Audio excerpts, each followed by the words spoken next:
ସରଳ ଲୋକ ବା ୱିଷ୍ଟମକୁ ଯିଏ ବ୍ୟବହାର କରେନି, ଦି ଜଣଙ୍କ ଭିତରେ ଯେଉଁ ପାର୍ଥକ୍ୟ ସେଠି ଲେଖା ଅଛି। ଆଜି ମୁଁ ବିଶେଷ ଭାବରେ ମୋ ମନ ଭିତରେ ଇଚ୍ଛା ହେଲା କି ଆମେ why peoples are not giving, ତାଙ୍କ ଭିତରେ ଗୋଟେ ସ୍ପିରିଟ୍ ଅଫ୍ ଗିଭିଂ କାହିଁକି ରହୁନି। ମୁଁ ମୋର ମୋ ମାଆଙ୍କୁ ମୋ ମନେ ପଡ଼େ, ସବୁବେଳେ C taught everybody two give ବା ଦେବା ପାଇଁ ଯେଉଁ ଏକ ପ୍ରୟାସ ରହେ। ଖାଲି ଆମେ ପ୍ରଚାର କରିବା ବା ପ୍ରଭୁଙ୍କ ବିଷୟରେ କହିବା ଏବଂ ଅନେକ ରେଫରେନ୍ସ ଦେବା, ସେଇଟା ତ ଠିକ୍ କଥା, କିନ୍ତୁ ଜୀବନରେ ନିଜ ଜୀବନରେ ଏକ ପ୍ରାକ୍ଟିକାଲିଟି ଆମ ଜୀବନରେ ଦରକାର। କି ଆଜି ଐଶ୍ୱର୍ଯ୍ୟ କାର୍ଯ୍ୟରେ ଏକ ପ୍ରଭାବ, ଯେତେବେଳେ ବାହାରୁ ଅନେକ ମିଶନାରୀ ମାନେ ଆସୁଥିଲେ ଯାଉଥିଲେ ଏବଂ ଅନେକ ମିଶନାରୀ ମାନେ ସେବା କରୁଥିଲେ, ସେହି ସମୟର ଏକ ପରିସ୍ଥିତି ଏବଂ ଆଜିର ଏକ ପରିସ୍ଥିତି ମଧ୍ୟରେ ଏକ ବହୁତ ଫରକ ଅଛି।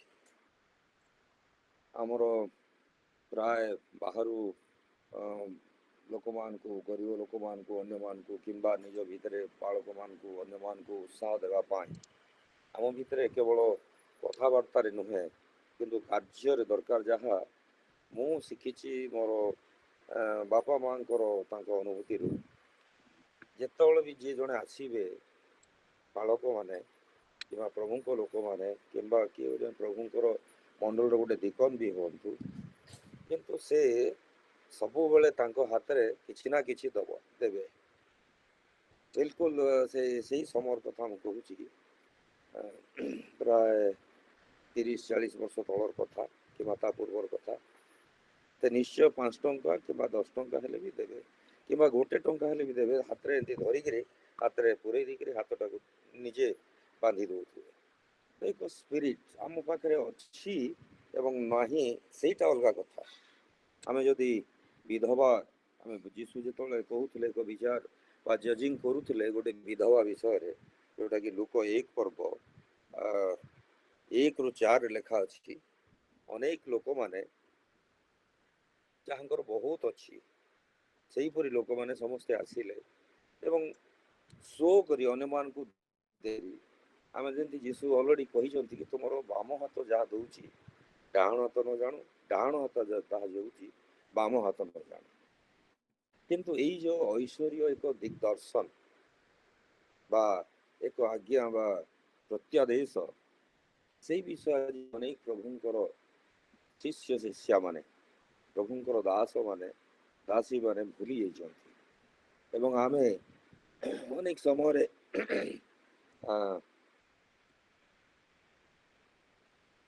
ଦାନ ଦଉ, କିନ୍ତୁ ସେ ଦାନ ଅନ୍ୟମାନେ କେମିତି ଜାଣିପାରିବେ, କିନ୍ତୁ ଆମେ ଯାହା ଦଉଛୁ ସେଇଟା ଆମର ତ ନୁହେଁ। We are steward.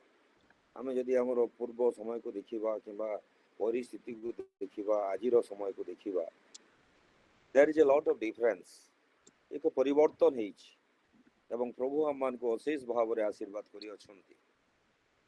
ମୁଁ ଆମର ଚର୍ଚ୍ଚରେ ଯେତେବେଳେ ଦେଖେ ଚାନ୍ଦା ହୁଏ ବା ଅଫରିଂ ହୁଏ, ସେ ଅଫରିଂ ବକ୍ସରେ ଯେଉଁ ପଇସା ଚାଲୁନି ସେଇ ପଇସା ବି ଲୋକ ଦେବା ପାଇଁ ବ୍ୟଗ୍ର ଅଛନ୍ତି। ଏକ ଦବା ବେଳକୁ ଅନ୍ୟମାନେ ଦେଖୁଛନ୍ତି, ଆଉ ସେଇ ବକ୍ସ ଆସୁଛି କିମ୍ବା ବକ୍ସ ପାଖକୁ ଆମେ ଯାଉଛୁ, ଲୋକମାନେ ଦେଖୁଛନ୍ତି କିଛି ଗୋଟେ ପକେଇ ଦେବାର ଅଛି।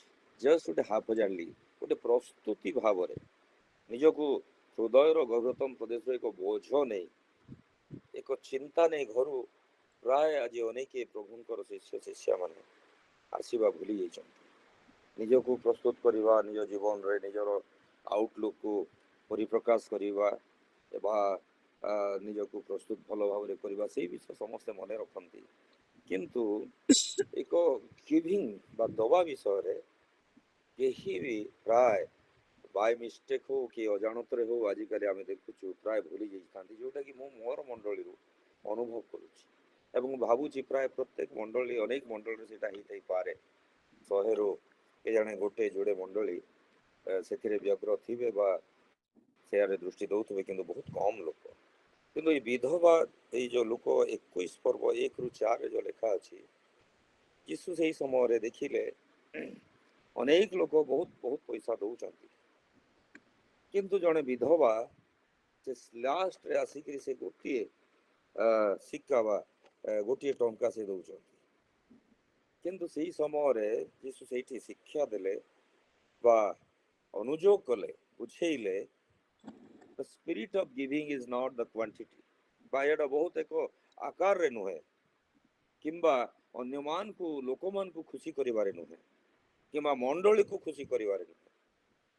ଏଇଟା ହଉଛି ଐଶ୍ୱର୍ଯ୍ୟ ତୃପ୍ତତା ବା ପ୍ରଭୁ କଣ ଖୁସି ଅଛନ୍ତି କି, ଗଡ୍ସ ପ୍ଲିଜର କି ଆମ ଦବାରେ ସେ କେତେ ଖୁସି ଅଛନ୍ତି।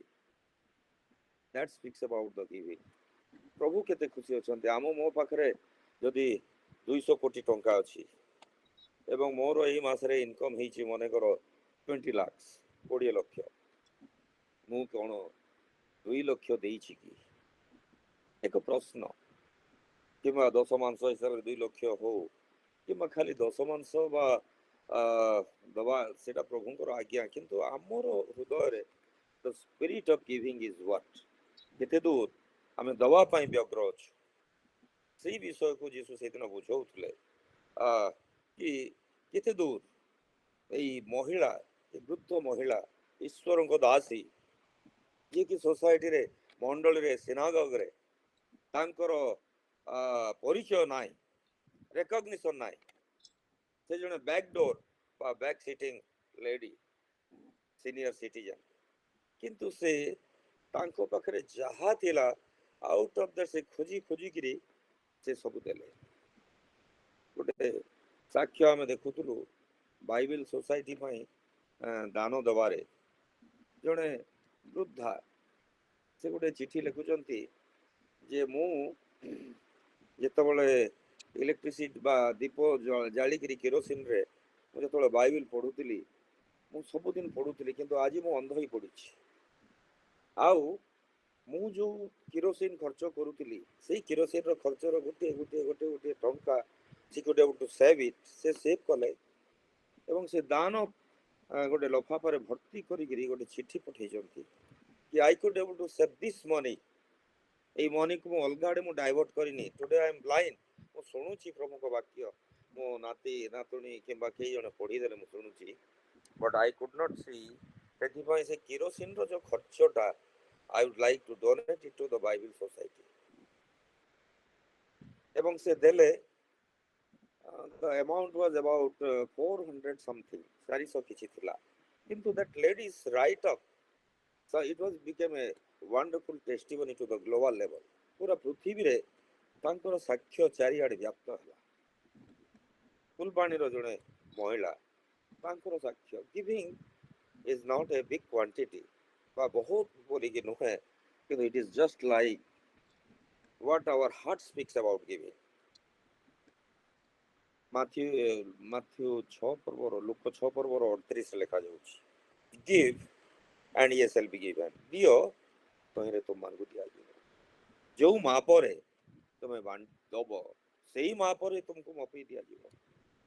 ତ ସେଇ ମେଜରମେଣ୍ଟ, ଯେମିତି ବିଚାର ବିଷୟରେ ତା ପୂର୍ବରୁ ଅଛି କି ନିଜର ଅନ୍ୟମାନଙ୍କୁ ବିଚାର କରିବା ପାଇଁ ଆମେ ଯେତେ ପ୍ରସ୍ତୁତ ହେଇଯାଉ, କିଏ କେତେ ଦେଲେ, କିଏ କ'ଣ ଦେଲେ, କିଏ କାହିଁ ଦଉନାହାନ୍ତି, କିଏ କ'ଣ କଲେ, ଆମେ ଅନେକ ବିଚାର ବି କରିଥାଉ। ଏଇଠି ଲେଖାଯାଏ, why you are judging your brothers, ଭାଇକୁ କାହିଁକି ବିଚାର କରୁଅଛନ୍ତି? think of yourself. ନିଜେ ଆମେ to what extent ଆମେ determined ଅଛୁ, ଏକ ସିଦ୍ଧାନ୍ତରେ ଉପନୀତ ଅଛୁ, ଏକ ସିଦ୍ଧାନ୍ତ ନେଇଛୁ how to give। ଏବଂ ଏ ଗିଭିଂ ଗୋଟେ ବହୁତ ବଡ଼ ବାଇବଲର ଶିକ୍ଷା ଆମମାନଙ୍କ ଜୀବନରେ। It is like a missionary zeal. ଏହା ଗୋଟେ ବାସ୍ତବରେ ଏକ ବିଶେଷ ପ୍ରଚାର ଦବା ବିଷୟରେ, ଏକ ମିଶନାରୀ ଫୁଲଫିଲମେଣ୍ଟ ପାଇଁ, ବାଇବଲ ପ୍ରିଣ୍ଟିଂ ପାଇଁ, ଅନ୍ୟ ପାଳକମାନେ ତାଙ୍କର ପରିବାରର ଭରଣ ପୋଷଣ ପାଇଁ, ତାଙ୍କ ପୁଅ ଝିଅକୁ ସେମାନେ ପଢ଼େଇ ପାରୁନାହାନ୍ତି, ଭଲ ଶିକ୍ଷା ଦେବା ପାଇଁ ସେମାନେ ଅପ୍ରସ୍ତୁତ, ଆଉ ସେମାନେ ତାଙ୍କ ଚିନ୍ତା କିଛି ଗୋଟେ ଛୋଟ ପରିମାଣର ଆମେ ଦେଖୁଛୁ ଗାଁ ଗାଁରେ ପାଳକମାନେ ଅଛନ୍ତି। କିଛି ଦିନ ତଳେ ଗୋଟେ ପାଳକ ଆସିଥିଲେ ଆଉ ମୋତେ କହୁଥିଲେ, ଆଜ୍ଞା ମୋର ଛୁଆର ମୁଁ ଆଡ଼ମିସନ୍ କରିବି। ମୁଁ କହିଲି ଆପଣ ପଇସା ଦେଇପାରିବେ ହଷ୍ଟେଲର ପାଇଁ? କହିଲେ ହଁ ଆଜ୍ଞା ଦେଇପାରିବି, ଦେଖିବାକୁ ବହୁତ ସିମ୍ପଲ ଆଉ ବହୁତ ଏମିତି ମୁଁ ଭାବିଲି ଏ ପଇସା ଦେଇପାରିବେନି। ମୁଁ କହିଲି ଆପଣ ଫ୍ରିରେ ପଢ଼େଇବେ ନା ପଇସା ଦେବେ? ନାଇଁ ଆଜ୍ଞା ମୁଁ ପଇସା ଦେବି। ମୁଁ କହିଲି ଆପଣ କେଉଁଠି ପାଳକ? ନାଇଁ ମୁଁ ଆମର 27ଟା ମଣ୍ଡଳୀ ଆମେ ଏକ୍ସଚେଞ୍ଜ କରୁଛୁ। ଆଜି ମୁଁ ଏଇ ମଣ୍ଡଳରେ, ମୋର ଅନ୍ୟ ଜଣେ ଭାଇ ସେଇ ମଣ୍ଡଳରେ, ଆମର ଏକ୍ସଚେଞ୍ଜ ଅଫ୍ ପ୍ଲେସ୍ ହେଉଛି। ଆଉ ଆମେ ଟିମ୍ ସ୍ପିରିଟ୍ରେ ଅଛୁ। ଯାହା ଚର୍ଚ୍ଚରୁ ଆଦାୟ ହେଲା ସେଇଟା ଏଥିରୁ 1% ଚର୍ଚ୍ଚ ପାଇଁ, 1% ଚର୍ଚ୍ଚର ଡେଭଲପମେଣ୍ଟ ପାଇଁ, କନଷ୍ଟ୍ରକ୍ସନ୍ ପାଇଁ, ଗୋଟିଏ ଚର୍ଚ୍ଚର ସ୍ପିରିଚୁଆଲ ଡେଭଲପମେଣ୍ଟ ପାଇଁ, ଆଉ 1% ଆମ ପାଇଁ। 3 ଭାଗ ହେଉଛି। ଆଉ ଯାହା ଆସୁଛି ସଫିସିଏଣ୍ଟ ଆସୁଛି ସାର୍। ମୁଁ ତାଙ୍କୁ ଦେଖିକିରି ତାଙ୍କ ଚେହେରା ଦେଖିଲି, ମୁଁ ବିଶ୍ୱାସ କରିପାରିଲିନି। I could not believe. ଏବଂ ସେ ତାଙ୍କୁ ମୁଁ କହିଲି ହଷ୍ଟେଲ ପାଇଁ ଆପଣଙ୍କର ଆରାଉଣ୍ଡ 1 ଲାଖ ଲାଗିବ। ଆଜ୍ଞା ସେ ଠିକ୍ ଅଛି ଆଜ୍ଞା। ସେ କହିଲେ ନାହିଁ ଯେ ମୋ ଟିକେ କମ୍ କରିଦେବେ। ମୁଁ ରେଡ଼ି ଅଛି। ମନେ ମନେ ଭାବୁଛି ତାଙ୍କୁ ମୁଁ ଫ୍ରିରେ ପଢ଼େଇ ପାରିବି କିମ୍ବା 20% 30% ଦେବେ। ମୁଁ ଏମିତି ମନେ ମନେ ଭାବୁଛି, କିନ୍ତୁ just I was talking interacting with him ଯେ ସେ ତାଙ୍କର ଥିଙ୍କିଂଟା କ'ଣ, ସେ କ'ଣ ଭାବୁଛନ୍ତି, କ'ଣ କରିପାରିବେ ଏବଂ କ'ଣ ଦେଇପାରିବେ। ଆଉ ମୁଁ ଦେଖୁଥିଲି he was over confidence. I can give. ପ୍ରଭୁ ବହୁତ ଦେଉଛନ୍ତି ଆଜ୍ଞା। ନାଇଁ ଆପଣ କେଉଁଠୁ ମିଶନର ପଇସା ଅଛି, କେଉଁ ଭାଇ ସପୋର୍ଟ କରୁଛନ୍ତି, କିଏ ଦେଉଛନ୍ତି? ନାଇଁ କେହି ଦେଉନାହାନ୍ତି ଆଜ୍ଞା। ଆମେ ଯେଉଁ ପ୍ରଭୁଙ୍କୁ ବିଶ୍ୱାସ କରୁଛୁ ସେ ଦେଉଛନ୍ତି। ବହୁତ ବଡ଼ ଭଲ ଲାଗିଲା। ମୁଁ ତାଙ୍କୁ କହିଲି ଦିନେ ମୁଁ ଆପଣଙ୍କୁ ଡାକିବି। ଆଉ ଗିଭିଂ ଏଇ ଯେଉଁ ଗ୍ରାଉଣ୍ଡ ଲେଭଲର ଲୋକମାନେ, ଯେମିତି ବିଧବା ମହିଳା, ସେଇ କ୍ୟାଟେଗୋରୀର ଲୋକମାନଙ୍କ ମଧ୍ୟରେ ଗିଭିଂର ସ୍ପିରିଟ୍ ଯଦିଓ ଆମେ ସ୍ପେସିଫାଏ କରି ଅଣ୍ଡରଷ୍ଟାଣ୍ଡ କରିପାରିନୁ, କିନ୍ତୁ ସେଇମାନେ ଦେଉଛନ୍ତି ତାଙ୍କ ଆୟର ପରିମାଣର 10%ରୁ ବେଶୀ ଦେଉଛନ୍ତି। Because De have A determination, ପ୍ରଭୁ ଦେବେ। ଏବଂ ଆମର ଆୟ ପରିମାଣର ଅନେକ ଯେଉଁମାନେ ରିଚ୍, ଯେଉଁମାନଙ୍କୁ ପ୍ରଭୁ ବହୁତ ଦେଇଛନ୍ତି, ସେମାନଙ୍କୁ ଷ୍ଟିୱାର୍ଡ କରିଛନ୍ତି ପ୍ରଭୁ। ଦେ ଆର୍ ଦ ଷ୍ଟିୱାର୍ଡ, ଚୌକିଦାର। ସେମାନେ they are not the owner of their property. ପ୍ରଭୁ ଦେଇ ଦେଇଛନ୍ତି। ଆମ ପାଖରେ କିଛି ନଥିଲା, ଗଡ୍ ଇଜ୍ ଗିଭେନ୍। ତ ଏଇ ଯେଉଁ ପ୍ରଭୁ ଦେଇଛନ୍ତି because of grace and blessing, ତାହାକୁ ଦେବା ପାଇଁ ଆମେ କେତେ ଥର ବିଚାର କରୁଛୁ, ଦେବୁ କି ନାହିଁ? What amount I'll give? ମୁଁ କ'ଣ 1,00,000 ଟଙ୍କା ଦେବି, 2 ଲକ୍ଷ ଦେବି, 5 ଲକ୍ଷ ଦେବି? ନାଇଁ ନାଇଁ, ମୁଁ ଟିକେ 50,000 ଦେଇଦିଏ, କିମ୍ବା 20,000 ଦେଇଦିଏ, କିମ୍ବା 10,000 ଦେଇଦିଏ। କିଏ ଜଣେ ପାଳକ ଆସିଲେ, ଚିହ୍ନା ପାଳକ, ଆଜ୍ଞା ମୁଁ ଯାଉଥିଲି, ଅନେକ ଲୋକ ମିଛ ବି କହନ୍ତି, କିନ୍ତୁ ପ୍ରଭୁଙ୍କ ନାମରେ ଜଣେ ଆସିକିରି କହୁଛି ମୋର ଟ୍ରେନରେ ବ୍ୟାଗ୍ ଚୋରି ହେଇଗଲା, ଆଉ ମୁଁ ଆଜ୍ଞା ପଇସା ନାହିଁ। ଆମେ ସେଇ ବି ଲୋକକୁ ବିଚାର କରୁଛୁ, ଏ ଗୋଟେ ଠକ, ଏ ଠକିବା ପାଇଁ ଆସିଛି। ମାନେ ଇମିଡିଏଟଲି ମାଥ୍ୟୁ 7:1 ଯେଉଁ ଲେଖା ଅଛି, why you are interested to judge others, ଅନ୍ୟମାନଙ୍କୁ ବିଚାର କରିବା ପାଇଁ why you are eager to do, ବ୍ୟସ୍ତ ହେଇ ପଡୁଛ। what about you? ତୁମ ନିଜର ଆଖିର କଡ଼ି କାଠ କାଢ଼। ତ ଦବା ପାଇଁ ଆମ ଭିତରେ ବହୁତ ବିଚାର ହେଇଯାଏ। ଆମେ ନିଜକୁ ନିଜେ ବିଚାର କରୁ, ଅନ୍ୟକୁ ଦେଖିକି ବିଚାର କରୁ, ଅନ୍ୟକୁ କହୁ ଭାଇ ତୁ ଇଏ ଠିକ ଲୋକ ନୁହେଁ, ଇଏ ଠିକ ଲୋକ ନୁହେଁ, ଇଏ ପଇସାକୁ ଠିକ ବ୍ୟବହାର କରିବ ନାହିଁ। ଆମେ ସେ ମାଗୁଛି 200 ଟଙ୍କା, 100 ଟଙ୍କା, 50 ଟଙ୍କା, କିନ୍ତୁ ଆମେ ଦେବା ପରିବର୍ତ୍ତେ ଠିକ ଅଛି ସେ ଯଦି ମିଛ କହୁଥିବ ନେଇଯିବେ। ଆମକୁ ଯେଉଁ ଷ୍ଟିୱାର୍ଡସିପ୍ରେ ପ୍ରଭୁ ଯେଉଁ ଚୌକିଦାର ବନେଇକିରି କୋଟି କୋଟି ଟଙ୍କାର ଅଧିକାରୀ କରି ଅଛନ୍ତି, ହଜାର ହଜାର ଟଙ୍କାର ଅଧିକାରୀ କରି ଅଛନ୍ତି, ଲକ୍ଷ ଲକ୍ଷ ଟଙ୍କାର ଅଧିକାରୀ କରି ଅଛନ୍ତି, ସେଇଠୁ ଯଦି ଆମେ 50-100 ନିର୍ବିଚାରରେ ଦେଇ ପାରୁଛୁ, ଯେହେତୁ ସେ ଯୀଶୁଙ୍କ ନାମ ନେଇ ଆସିଛି, ମିଛ କହୁଛି କି ସତ କହୁଛି, we cannot have the right to judge. ଆମେ 50 ଟଙ୍କା ଦବା, we do not have any right to judge that person, ତାକୁ ବିଚାର କରିବା ପାଇଁ ଆମ ଅଧିକାର ନାହିଁ, କିନ୍ତୁ ଆମେ କରି ଚାଲିଛୁ।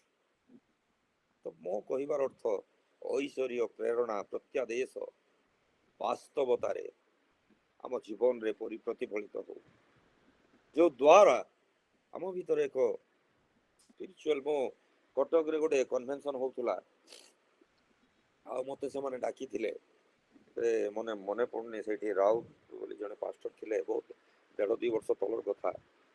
ଆଉ ହଠାତ୍ ଜଣେ କହିଲେ, ଭାଇ BSI ର ମିଟିଂରେ ଯାଇଥିଲି, କହିଲେ ନାଇଁ ସେଠି ସନ୍ଧ୍ୟାରେ ଗୋଟେ ମିଟିଂ ଅଛି, ଆଉ ଗୋଟେ ବଡ଼ କନଭେନସନ୍ ହବ, ଡାକୁଥିଲେ ଆପଣ ଯିବେ କି?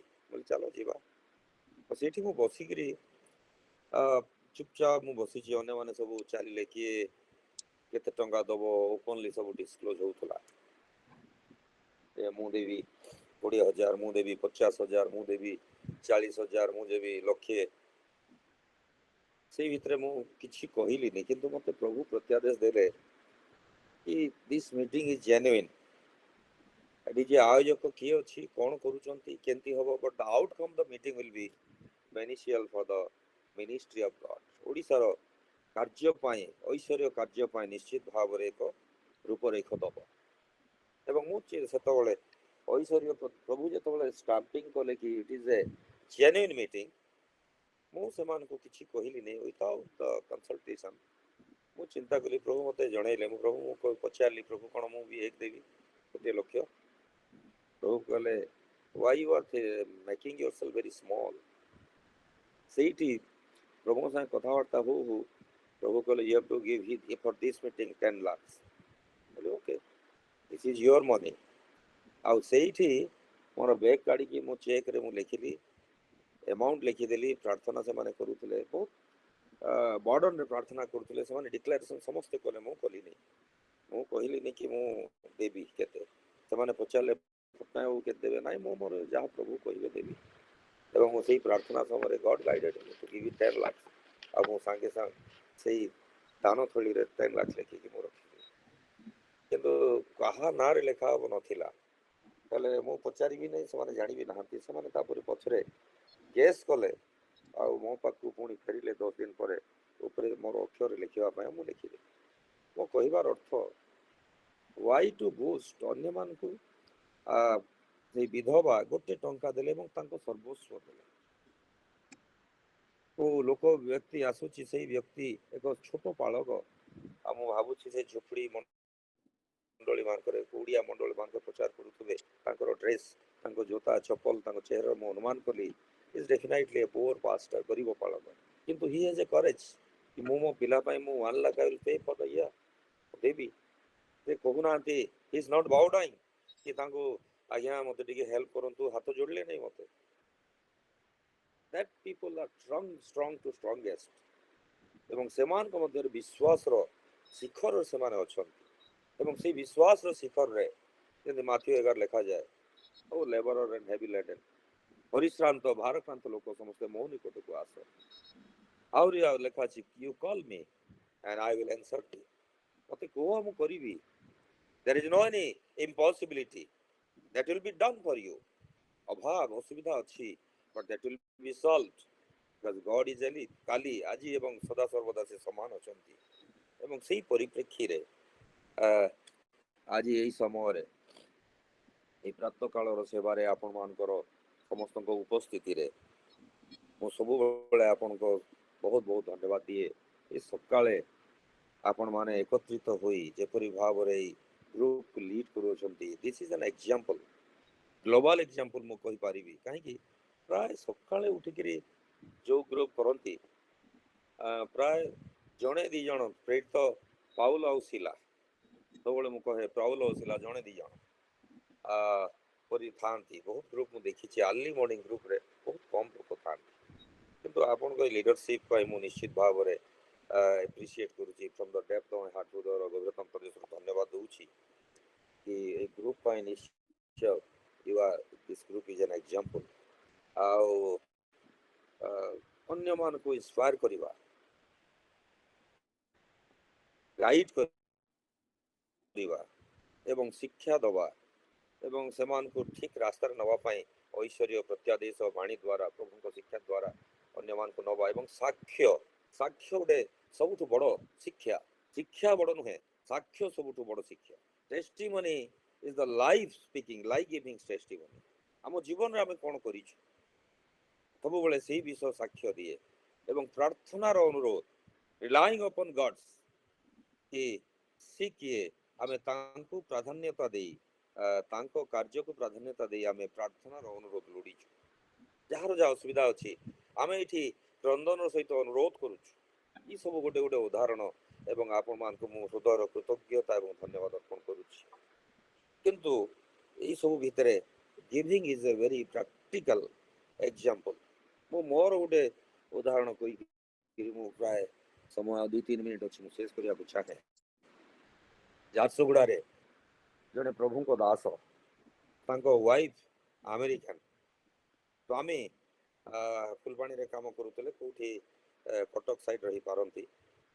2 ଜଣ ଛୁଆ, ଗୋଟେ ଝିଅ ଗୋଟେ ପୁଅ। ହଠାତ୍ ମତେ ସକାଳୁ ସକାଳୁ ଦିନେ ରହିବା ମାନେ ଶନିବାର ଦିନ ମତେ ଇଚ୍ଛା ହେଲା, ଆମର ଗୋଟେ ଦୋକାନ ଥିଲା, ଦୋକାନକୁ ମୁଁ ବନ୍ଦ କରିଦେଲି। ମୁଁ କହିଲି ଆଜି ମୁଁ ଝାରସୁଗୁଡ଼ା ଯିବି, ସେଇ ପାଳକଙ୍କ ଘରକୁ ଟିକେ ଯିବି। ମତେ ବାରମ୍ବାର 2-3 ଦିନ ମନେ ପଡିଲା। ସେଇ ସମୟରେ ଆମ ଦୋକାନ ଗୋଟେ ଥିଲା, ସୋରୁମ ଗୋଟେ ଥିଲା, ସେଠି ମୁଁ ଥିଲି। ସେଠୁ ମୁଁ କହିଲି ନାଇଁ ମୁଁ ଯିବି, ଆଉ ମୁଁ ସେଠୁ ବାହାରି ଗଲି। ମୋର ହିରୋ ହୋଣ୍ଡା ଗୋଟେ ମୋଟରସାଇକେଲ ଥିଲା, ଧରିଲି ଚାଲିଲି। ତାଙ୍କ ଘରକୁ ଯାଇକିରି ଘର ପାଖରେ ଯେମିତି ପହଞ୍ଚୁଛି, ଦେଖିଲି the crying prayer with cry from the depth of the heart। ସେମାନେ ପ୍ରାର୍ଥନା କରୁଛନ୍ତି, ହୋଲ୍ ଫ୍ୟାମିଲି, 4 people। ପ୍ରଭୁ ତୁମେ ଦବ ତ ଦିଅ, ନହେଲେ ନ ଦିଅ। we cannot go and beg anybody। ଆମେ କାହା ପାଖକୁ ଯାଇକିରି ଭିକ୍ଷା କରିବୁ ନାହିଁ, ରେଦର ଆମେ ମରିବୁ। ଛୋଟ ଛୁଆ ଦିଟା ବି ପ୍ରାର୍ଥନା କାନ୍ଦି କାନ୍ଦି କରୁଛନ୍ତି, ମା ବାପା କରୁଛନ୍ତି କି you have to give us, you are the living God। ତମେ ପ୍ରତିଜ୍ଞା କରିଛ, you have told the key is with you, open it and take it। then why you will go to other place? ଅନ୍ୟ ଜାଗା କାହିଁକି ଆମେ ଯିବୁ, କାହାକୁ କାହିଁକି କହିବୁ? ଏବଂ ସେମାନେ ସେଇ ପରିପ୍ରେକ୍ଷୀରେ ପ୍ରାର୍ଥନା କରୁଛନ୍ତି। ଡୋର ପାଖରେ ଠିଆ ହେଲି, ମୁଁ ବହୁତ ଦେରି ଠିଆ ହେଲି, ବହୁତ ଦୁଃଖ ଲାଗିଲା ମତେ। ତାପରେ ମୁଁ ନକ୍ କଲି, ସାଙ୍ଗେ ସାଙ୍ଗେ ସେମାନେ ପ୍ରାର୍ଥନା ବନ୍ଦ କରିଦେଲେ, ଖୋଲିଲେ। ମୁଁ ବସିଲି ଭିତରେ ଚୁପଚାପ। କିଛି ଦେରି ପରେ ମୋ ପାଖରେ ପକେଟରେ ଯାହା ଥିଲା, ମୁଁ କିଛି ଥିଲା ମୁଁ ଗଣିନି, କିଛି ନେଇ ଗଣିବା ପାଇଁ ମଧ୍ୟ ପ୍ରୟାସ କରିନି। ସବୁ କଏନ୍ଠୁ ଆରମ୍ଭ କରି ସେ ଟଙ୍କା ସିକ୍କା ଯାହା ଥିଲା ସବୁ ବାହାର କରିକି ତାଙ୍କୁ ଦେଲି। ତାପରେ ସେଇଠୁ ପ୍ରାର୍ଥନାକୁ ଆମେ କଲୁ, ଶିକ୍ଷା ସେ ଦେଲେ, ଚାଲିଲା। ତାପରେ ମୁଁ ବାହାରିଲି। ବାହାରିବା ସମୟରେ ସେମାନେ ଗେଟ୍ରେ ଠିଆ ହେଲେ। ଠିକ ଅଛି ଭାଇ ଧନ୍ୟବାଦ, ଠିକ ଅଛି ଭାଇ ଧନ୍ୟବାଦ। ମୁଁ ମୋର ମୋଟରସାଇକେଲ ଷ୍ଟାର୍ଟ କରୁଛି, ଗୋଟେ କିକ୍ ମାରିଲି। ସବୁବେଳେ ଗୋଟେ କିକରେ ଆରମ୍ଭ ହେଇଯାଏ, କିନ୍ତୁ ଏଇଟା ଆରମ୍ଭ ହିଁ ହଉନି, ଷ୍ଟାର୍ଟ ହଉନି। କିକ୍ ମାରି ମାରି ମାରି ମାରି ମାରି ମାରି ଝାଳ ନାଳ ଲଜ୍ଜିତ ହଉଛି, ବହୁତ ଦୁଃଖ ଲାଗିଲା। ତାପରେ ଟିକେ ଭାଇ ମୁଁ ଟିକେ ଠେଲିକି ସିଆଡକୁ ଟିକେ ନେଇଯାଏ, ଆପଣ ମାନେ ରେଷ୍ଟ ନିଅନ୍ତୁ। ନାଇଁ ନାଇଁ ନାଇଁ ନାଇଁ ଆମେ ନାଇଁ ନାଇଁ ଆପଣ ଯାଆନ୍ତୁ। ତାଙ୍କୁ ଯେତେ ବାଧ୍ୟ କଲି ଗଲେନି, ମୁଁ ବାଧ୍ୟ କରି ତାଙ୍କୁ କହିଲି ଆପଣ ଯାଆନ୍ତୁ। ଆଉ ମୁଁ ତାକୁ ଧରିକି ଚାଲିଲି। କିଛି ଦୂର ଗଲା ପରେ ଏକା ଜାଗାରେ ଲାଗିଲା, ଏକା ଜାଗାରେ ସେ ଖୋଲିଲି, ପଏଣ୍ଟ ପଏଣ୍ଟ ଖୋଲା ଖୋଲି ଖୋଲି, ତାପରେ ଷ୍ଟାର୍ଟ କରିବାକୁ ଚେଷ୍ଟା କଲି, ହେଲାନି। ଆଉ ରୋଡ ପର୍ଯ୍ୟନ୍ତ ଗଲି, ଆଉ ଜଣେ ଭାଇ ବାହାରିଲେ। ସେ ଦେଖିଲେ, ଭାଇ ଆପଣଙ୍କର ତ ତେଲ ନାହିଁ, ଟାଙ୍କିରେ ତେଲ ନାହିଁ, ଦେଖନ୍ତୁ ଆପଣ ଇଆଡେ ସିଆଡେ କଣ ହଉଛି, ଠିକ ଜାଗା ଦେଖୁନାହାନ୍ତି। ମୁଁ ତେଲଟା ଭୁଲି ଯାଇଛି। ସେତେବେଳେ ମନେ ପଡିଗଲା 5 ନିର୍ବୁଦ୍ଧି କନ୍ୟାଙ୍କ ବିଷୟରେ। ତେଲ ନାହିଁ, ହଉ ଠିକ ଅଛି, ମୁଁ ଚାଲିଲି ତେଲ ଦୋକାନ, ଠେଲି ଠେଲିକି ନେଲି। ତାପରେ ପକେଟ ଅଣ୍ଡାଳୁଛି, ମୁଁ ଦେଖୁଛି ଗୋଟିଏ କଣା ପଇସା ବି ନାହିଁ। ଆରେ ମୁଁ ଦେଇ ଦେଇଛି। ଶୈତାନ ମତେ ଶିଖଉଛି, ଆରେ ବାବୁ ବହୁତ ବାହାଦୁରୀ ମାରିକି ଦେଇଦେଲୁ, କିଛି 50 ଟଙ୍କା ତ ରଖିଥାନ୍ତୁ। କିନ୍ତୁ ମୁଁ ବୋଇଲି ମୋର ଇଚ୍ଛା, ମୁଁ ଯାହା କଲି। ମୁଁ ସେଇଠି ନେଲି ଗାଡି, ରୋଡ ସାଇଡରେ ରଖିଦେଲି। ବସରେ ବି ଧାର ବସ୍ ବାଲାକୁ କହିଲି ଭାଇ ପଇସା ନାହିଁ, ମୁଁ ଯିବି ଘର ପର୍ଯ୍ୟନ୍ତ ପହଞ୍ଚିବି। ଘରେ ପହଞ୍ଚିଲି। ତାପରେ ମୁଁ ଷ୍ଟାଫକୁ କହିଲି ଭାଇ ଯାଅ ସେଠିକି ଯାଇକି ସେଟା ଗାଡି ଧରି ଆଣ। ଆଉ ସେମାନେ ଗଲେ, ଆଣିଲେ, ସରିଗଲା। ତାର ଆର ଦିନ ସକାଳେ ଗୋଟେ ବଡ ଏକଦମ ମୁଛା ଧରିକି ଗୋରଖପୁରରୁ ଗୋଟେ ଲୁଙ୍ଗି ଫୁଙ୍ଗି ପିନ୍ଧିକିରି ବିରାଟ ଗୋଟେ କାୟା ବ୍ୟକ୍ତି ଆସିକିରି ଖଟଖଟଉଛି ମୋ ଘର। ସେ ବିହାରର ଲୋକ, ଇଏ ଉତ୍ତରପ୍ରଦେଶର କୋଉ ଜାଗାର ଲୋକ। ସେ ଆମର ବାପାଙ୍କ ଠାରୁ, ସେ ଯିଏ ଆମର ଶ୍ୱଶୁର ହେବେ, ସେ ତାଙ୍କଠୁ ସେ ବହୁତ ଟଙ୍କା ଧାର ନେଇଥିଲେ ତାଙ୍କ ଝିଅର ବାହାଘର ପାଇଁ। ସମୟ ସରିଯାଇଛି କିନ୍ତୁ ଆଉ 1 ମିନିଟ ମୁଁ ସରେଇବି। ବାହାଘର ପାଇଁ ନେଇଥିଲେ ସେଇ ଟଙ୍କା ତାଙ୍କ ଝିଅର ବାହାଘର ପାଇଁ। ପ୍ରାୟ 25 ବର୍ଷ ହେଇଯାଇଛି। ସେଇ ଝିଅ ସେଇ ଭିତରେ ବାହାଘର ସରିଛି ଏବଂ ଝିଅ ଅନେକ ବର୍ଷ ବିତି ଯାଇଛି, କିନ୍ତୁ ସେ ଶ୍ୱଶୁର ଘରେ ସେ ଏବେ ପାଗଳ ହେଇଯାଇଛି ଏବଂ ଶ୍ୱଶୁର ଘରେ ତାକୁ ନିର୍ଯାତନା ଦେଉଛନ୍ତି ବହୁତ। ତାଙ୍କର ସେ ଅନେକ ପ୍ରକାର ତାଙ୍କ ଅଭ୍ୟାସ ଅଛି, ସେଇ ପ୍ରକାର ସେ କ'ଣ କରିକି ସେ ଝିଅକୁ ଠିକ୍ କରିବେ ଚେଷ୍ଟା କରିଛନ୍ତି, କିନ୍ତୁ ପୂଜା ଆରାଧନା କରିକି କିନ୍ତୁ ପାରିନାହାନ୍ତି।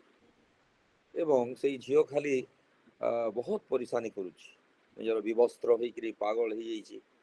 ଏବଂ ୟାଙ୍କୁ ସେତେବେଳେ ମନେ ପଡ଼ିଗଲା ଆମର ଶ୍ୱଶୁରଙ୍କର ଯେଉଁ ଧାର, ଯେ ୟାଙ୍କ ଚେହେରା ଖାଲି ତାଙ୍କ ମୁଣ୍ଡରେ ଆସିଛି।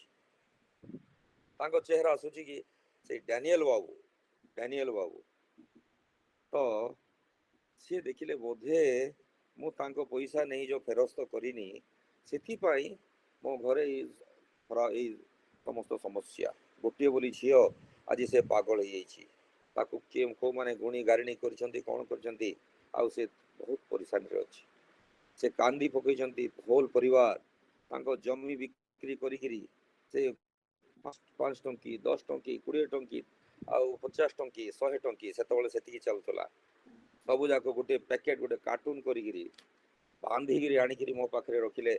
ये आपका अमानत ले जाइए। मैं बोला क्या अमानत में नहीं जानता हूँ, क्या है ये? नहीं ऐसे तापर तांको साक्ष्य कहले, आज डैनियल बाबू से जो मैं पैसा ले लिया था वो पैसा वापस नहीं किया, इसीलिए मेरी लड़की आज परेशानी में है, आज उसका तकलीफ हो गया है और मैं चाहता हूँ वो पैसा दे देना। इसके लिए भाई जी बहुत परेशान होके मैं ये पैसा को कलेक्शन करके लाया हूँ और आप इसको ग्रहण करिए। somebody requesting me to take this money, जो विषय मु जानी ना और सही विषय घटी 24 घंटा भितर बिलो 24 आवर्स रे प्रभु केबे कार करज होंती नहीं। लोक 6:38 लिखा जाए, जो मापरे तुम्हें मापी की दब से दिया जीव। प्रभु आपण मान को आशीर्वाद करो हम समस्त को। आम ये देवा जेपरि एक मिशनरी जेल एवं ऐश्वर्य कार्य को आम अग्रगति कर विषय अनेक निकट व्याप्त हो। थैंक यू टुकु भाई। आपण आरंभ कले जे मु प्रस्तुत हेनी